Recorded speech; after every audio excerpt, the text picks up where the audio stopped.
আর সকলকে স্বাগত জানাচ্ছি important MCQ series for TET. এটা কিন্তু 8 নম্বর ক্লাস। এর পূর্বে 7টি ক্লাস রয়েছে, অবশ্যই তোমরা দেখে নেবে সেই 7টি ক্লাস। এছাড়াও অনেক ভিডিও রয়েছে চ্যানেলে, সেগুলো দেখবে। এক্সাম টার্গেটেড এমসিকিউ সিরিজ এটা চলছে টেট 2 এর জন্য। Bengali, English, pedagogy, history, geography, political science বিভিন্ন সাবজেক্টের যে এমসিকিউ রয়েছে সেই এমসিকিউগুলো নিয়ে কিন্তু আলোচনা করা হবে। ভিডিওটি ভালো লাগলে অবশ্যই লাইক করে দেবে, চ্যানেলে নতুন হলে সাবস্ক্রাইব করবে, পাশে থাকা অল বেল নোটিফিকেশনটি অন করে দেবে যাতে ভিডিও আপলোডের সঙ্গে সঙ্গেই তোমাদের কাছে নোটিফিকেশন চলে আসে, এবং বন্ধুদের সঙ্গে শেয়ার করবে, বিকজ শেয়ারিং ইজ কেয়ারিং। এর আগের ভিডিওতে আমি এই প্রশ্নটি করেছিলাম, কালো মাটির জন্য কোনটি সবচেয়ে উপযুক্ত অর্থকরী ফসল। এর আনসার কি হবে? এর আনসার হবে তুলা, অপশন এ। যারা তুলা দিয়েছ তাদের অসংখ্য ধন্যবাদ এবং কংগ্রেচুলেশনস, এবং যারা পারোনি তারা অবশ্যই ভালো করে আরও স্টাডি করতে হবে। তাহলে বিস্তারিত আমরা দেখে নিই। তুলা বা কার্পাসও বলতে পারো, তুলা কালো মাটির জন্য সবচেয়ে উপযুক্ত অর্থকরী ফসল। ভারতের সবচেয়ে বড় সুতি উৎপাদক হলো মহারাষ্ট্র, তারপর গুজরাট এবং তেলেঙ্গানা।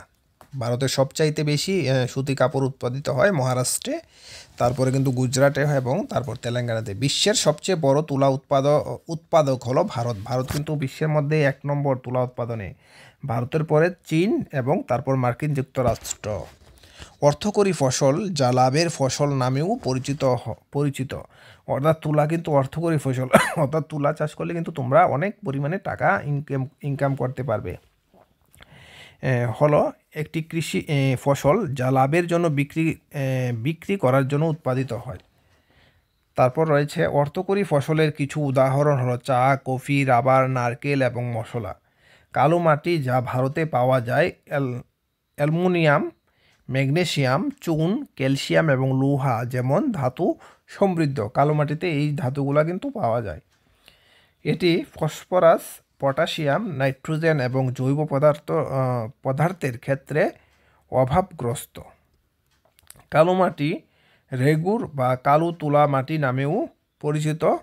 এই মাটিতে তুলা হলো সবচেয়ে গুরুত্বপূর্ণ ফসল। অর্থাৎ কালো মাটিকে কিন্তু রেগুর বলা হয়, বা কৃষ্ণ কালো মৃত্তিকা বলা হয়, বা কৃষ্ণ তুলা মৃত্তিকা বলা হয়, বা কালো তুলা মাটি নামেও এটি কিন্তু পরিচিত। তারপরে যেটা বলা হয়েছে সেটা হলো এই মাটি মূলত তামিলনাড়ু, মহারাষ্ট্র, গুজরাট, মধ্যপ্রদেশ, অন্ধ্রপ্রদেশ, কর্ণাটকের কিছু অংশে পাওয়া যায়। এটি সবচেয়ে বেশি জল ধরে রাখার ক্ষমতা রয়েছে।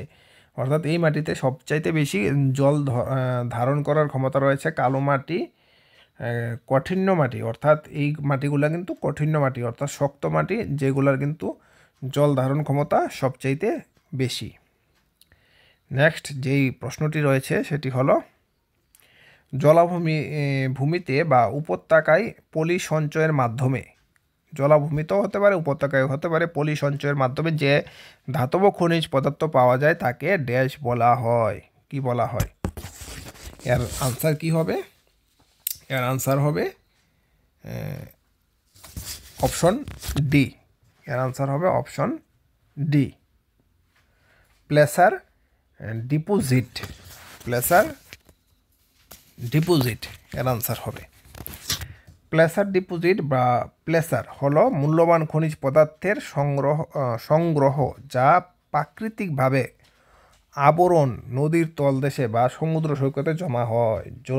জলভূমিতে বা উপত্যকায় পলি সঞ্চয়ের মাধ্যমে কিছু খনিজ পদার্থ জমা হয়, সেগুলি কিন্তু প্লেসার ডিপোজিট বলা হয়। ডিপোজিট আমরা যেমন ব্যাংকে ডিপোজিট করি পয়সা, সেটা কিন্তু সেই জায়গায় ডিপোজিট করে। কি ডিপোজিট করে?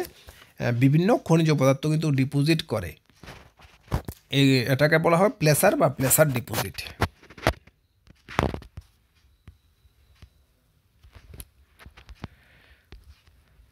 খনিজ পদার্থগুলি যান্ত্রিক ও রাসায়নিক আবহাওয়ার মাধ্যমে কঠিন শিলা থেকে মুক্ত হয়। বিভিন্ন আবহবিকারের মাধ্যমে কিন্তু এই খনিজ পদার্থগুলি কঠিন শিলা থেকে মুক্ত হয়। এবং সেগুলো কিন্তু আস্তে আস্তে সেইখানে জমা হয়। তারপর জল বা বাতাসের প্রভাবে তারা তাদের চূড়ান্ত স্থানে পৌঁছে যায়, সেই জায়গায় যেই জায়গায় জমা হয়ে জমাট বাঁধে। বড় আকারের খনিজ পদার্থ বা উচ্চ ঘনত্বের খনিজ পদার্থ জমা হয় যখন জলের গতি কম হয়। অর্থাৎ জলের গতি যখন কম হবে তখন কিন্তু সেইগুলা জমা হবে। তারপর বলা হয়েছে সোনা, হীরা, টিআই, সিআর, এসএন এবং ম্যাগনেসিয়াম এর মতো ভারী খনিজ পদার্থ জলের গতি কম থাকা স্থানে জমা হয়, কারণ নিম্ন ঘনত্বের খনিজ পদার্থের তুলনায় তারা দ্রুত হারে জমা হয়। তারপরে বলা হয়েছে প্লেসার ডিপোজিটের একটি নির্দিষ্ট মাধ্যাকর্ষণ 2.58 এর উপর থাকে। অর্থাৎ এটা কিন্তু একটা ইম্পর্টেন্ট কোয়েশ্চন হতে পারে, দেখে নেবে। তারপরে বলা হয়েছে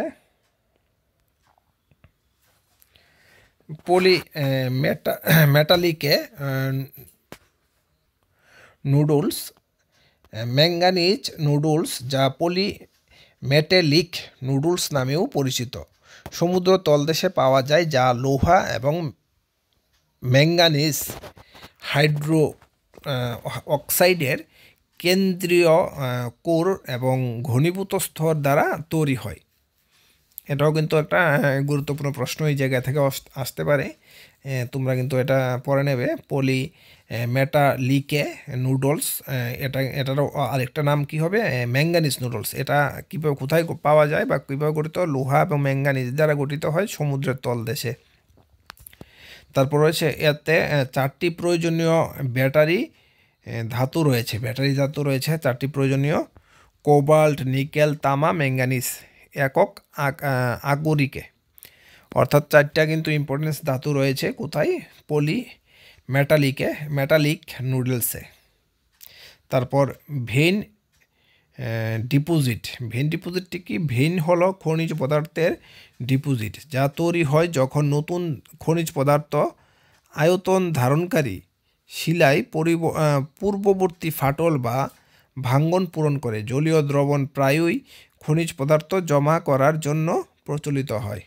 অর্থাৎ এটা কিন্তু ভেইন ডিপোজিটটা কি? খনিজ পদার্থের ডিপোজিট। এটা খনিজ পদার্থের একটা ডিপোজিট যা তৈরি হয় যখন নতুন খনিজ পদার্থ আয়তন ধারণকারী শিলায় পূর্ববর্তী ফাটল বা ভাঙ্গন পূরণ করে। অর্থাৎ পূর্বে একটা শিলার ভাঙ্গন ছিল, ফাটল ছিল, সেটা কিন্তু পূরণ করে কি? নতুন খনিজ পদার্থ। তারপর যে প্রশ্ন রয়েছে, শিশু নিম্নলিখিত কোন ধরনের উদ্ভিদের উদাহরণ? শিশু, এর আনসার কি হবে? এর আনসার হবে অপশন নম্বর এ, ক্রান্তীয় চিরহরিৎ।